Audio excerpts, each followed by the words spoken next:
on page 10 and 11 of the preparatory book B of the all-in-one approach are two wonderful contrasting songs. We have My Friend and Winter Breeze.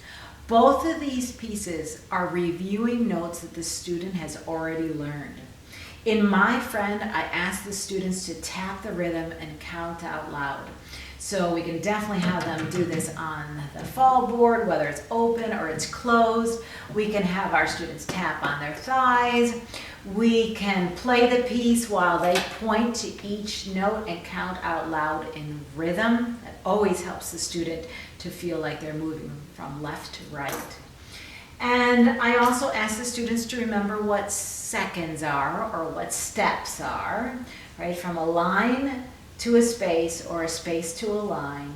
And I also ask them to circle the steps in their music before they play this piece.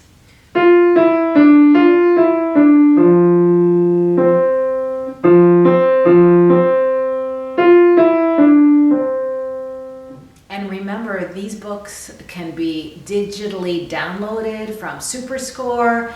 You can listen to them by downloading them off of the book itself. You see here where there are wonderful digital downloads, and there's also a CD as well. Winter Breeze.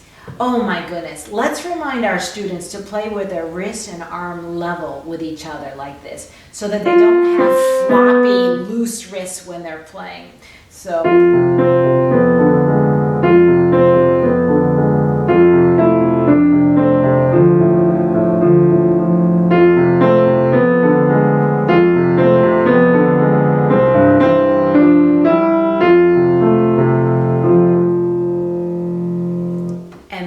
strategies ask the student to again work on the rhythm before they play the piece and circle the B's in the bass clef before they start. So now let's turn to page 12. Big Clocks in the House. What a great piece.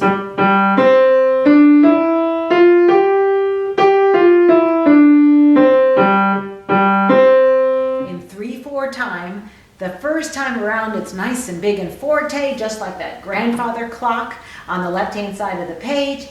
And then the second verse is all quiet because we're talking about grandmother clock, who's across the way. And then you see her in the illustration on the right-hand side of the page.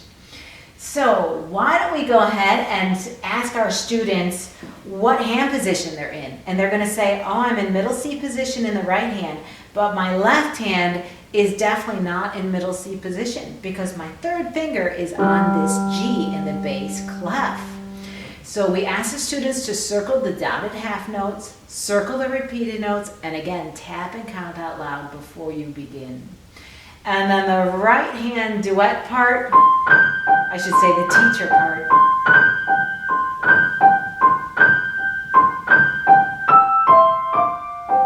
goes like that, yes.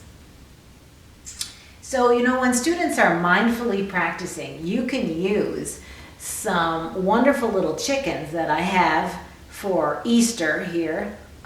And you could say to them, how about if you play the first line to the next downbeat? Right? So that way it'll train our students to cross over the bar lines and also to look at the second line before stopping.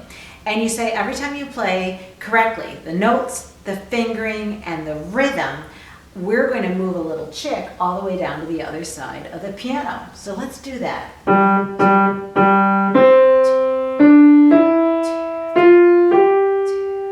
Oh, that was glorious. But you stopped. You have to go to the next downbeat. 1, 2, 3, 1, 2, 3, 1, 2, 3, 1, 2, 3, 1. So have them stop at that downbeat. That was wonderful. So let's move a chick all the way down to the other side of the piano.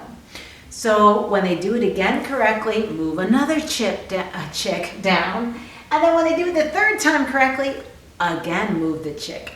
So what's amazing about practicing and focus is that if they don't play correctly, they long for whatever you have over there for them.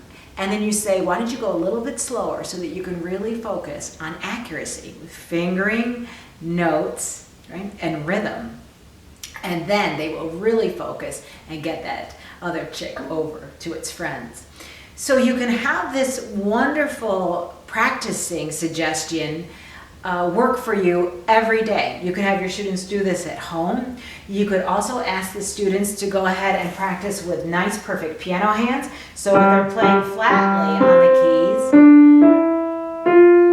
right, we're not going to let them have a chick go all the way to the other side of the piano. So if they're using good hand position, and they're also feeling that their arm with their wrist and their hand is going down and up at the same time, then they're playing with a good playing apparatus, and you definitely can use those chicks to come back and forth so the student understands that repetition is the key to success.